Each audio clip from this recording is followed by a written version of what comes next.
Et en fait, moi, ma grand-mère, elle me raconte souvent ses souvenirs de voyage. Et c'est vrai que je trouve ça trop chouette. Et on avait envie d'en faire un objet artistique dans une pièce de théâtre et dans une exposition.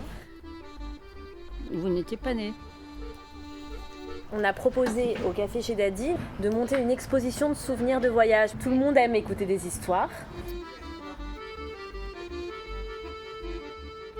On va rencontrer plusieurs femmes de la résidence pour enregistrer des souvenirs de voyage et fabriquer ensuite la semaine prochaine avec ceux qui veulent, des enfants, des personnes de la résidence, des gens du quartier, fabriquer comme des petites mises en scène, comme du micro-théâtre quoi, de ces souvenirs.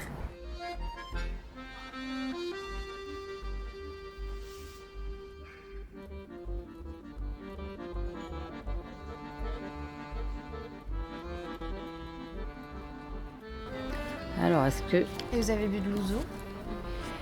Oui. Alors, on partait avec le sac à dos, tout ce qu'il fallait.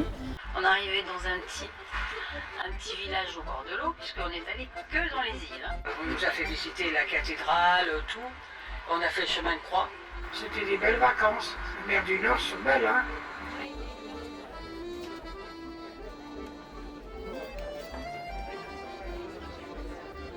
On vous a préparé un petit morceau théâtral d'1 quart d'heure qui s'appelle Par où commencer, qui est une première étape pour nous d'écriture dans la pièce de théâtre qu'on est en train de réaliser sur les souvenirs de voyage de femmes de la génération de nos grands-mères. Vivre à l'italienne.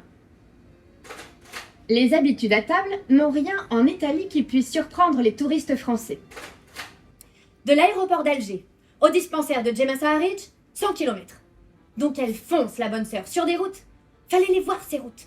Et là, elle me dit, je conduis un peu vite. Mais regardez. Oh, elle avait une statue de la Vierge dans la boîte à gants.